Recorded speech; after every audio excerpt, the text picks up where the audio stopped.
সম্মানিত সুপ্রিয় দর্শক শ্রোতা দেশ ও প্রবাস থেকে যারা আমাদের সাথে সংযুক্ত আছেন, ভিডিও দেখছেন অথবা শুনছেন, সবাইকে আন্তরিক প্রীতি ও শুভেচ্ছা জানিয়ে শুরু করছি আজকে নতুন একটা প্রতিবেদন। বন্ধুরা, আমার সাথে সংযুক্ত আছে সুইট একটা আপু, তার জীবনের গল্প কথাগুলো তুলে ধরার চেষ্টা করবো আপনাদের সাথে। হাতে যদি সময় থাকে ভিডিওটা না টেনে কন্টিনিউ করেন, বুঝতে পারবেন প্রতিবেদনে আসার কারণ সম্পর্কে আপনারা জানতে পারবেন। কথা না বাড়িয়ে পরিচয় করে দিচ্ছি আপনাদের সাথে। আসসালামু আলাইকুম। ওয়ালাইকুম সালাম। কেমন আছেন আপু? আপনি ভালো আছেন? জি ভাইয়া, ভালো আছে। ভালো আছেন, ভালো থাকবেন, ভালো থাকাই কামনা করছি। তবে শুনতে চাচ্ছিলাম আপনার প্রতিবেদনে আসার কারণ কি ছিল, কেন আসছেন?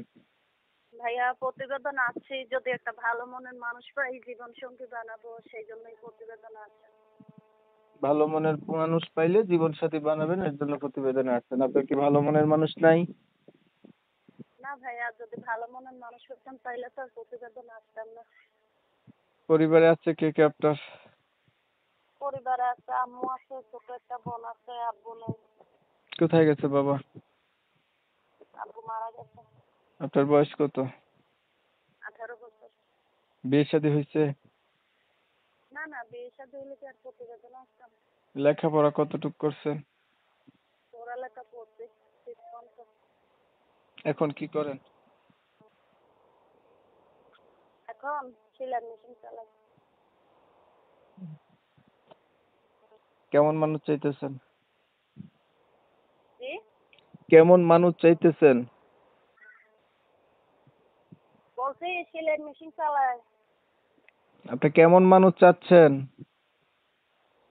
কেমন মানুষ চাচ্ছে, এই মানুষ যেমনই হোক, যদি তার মনটা ভালো হয়, একটা গরিব অসহায়ের কষ্ট দুঃখ বুঝে পাশে থাকে, এরকম একটা মানুষ পেলেই জীবন সঙ্গী বানাবো। আগে আর কখনো প্রতিবেদন করছিলেন? না না, এই প্রথম প্রতিবেদন করছি। আচ্ছা, ধরেন একটা মনের মানুষ পাইলেন, মানুষটার বয়স হচ্ছে বেশি হলো, দেখতে কালো হলো, আগে বিয়ে করছে এমন হইলো, তখন আপনি কি করবেন?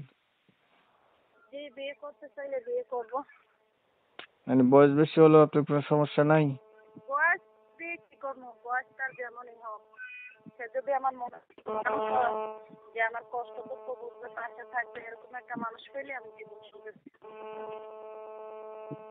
ঠিক আছে, আপনার বিষয়টা আমি একটু ক্লিয়ার করে দিচ্ছি আগে দর্শকদের জন্য। দর্শক শ্রোতা শুনছিলেন, এই যে আমি কথা বলছিলাম সুইট মিষ্টি আপুটি, যার কণ্ঠ অনেক মিষ্টি, চেহারা ছবি অনেক সুন্দরী।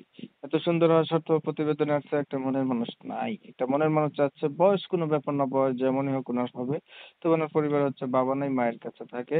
ক্লাস 6 পর্যন্ত লেখাপড়া আছে, হাতের কাজ বলতে সেলাই মেশিনের কাজকর্ম জানে আর কি। তো যারা এমন একটা আপু চাইছিলেন, তারা চাইলে এই আপুটার সাথে কথা বলে দেখতে পারেন। আমি হচ্ছে না কমিউনিটি গাইডলাইনের কারণে সুইট মিষ্টি আপুটার নাম এবং ঠিকানা আপনাদের মাঝে নিতে পারিনি, আন্তরিকভাবে দুঃখ প্রকাশ করছি। যারা ইনার নাম ঠিকানা সম্পর্কে জানতে চান বা ইনার সাথে আরো কথা বলতে চান, সরাসরি ইনার নাম্বার আমি ভিডিওতে দিচ্ছি, নাম্বারে ফোন দিবেন, যোগাযোগ করবেন। জানেন আমি এই রিলেটিভ ভিডিও দিই, ভিডিও ভালো লেগে থাকলে লাইক দিবেন, শেয়ার দিবেন এবং মেসেঞ্জারে ছড়াই দিবেন। আপনাদের মতামতগুলো আমার কমেন্টে জানাই দিবেন। চ্যানেল ভালো লাগলে সাবস্ক্রাইব করে রাখবেন। সবাই ভালো থাকবেন, সুস্থ থাকবেন।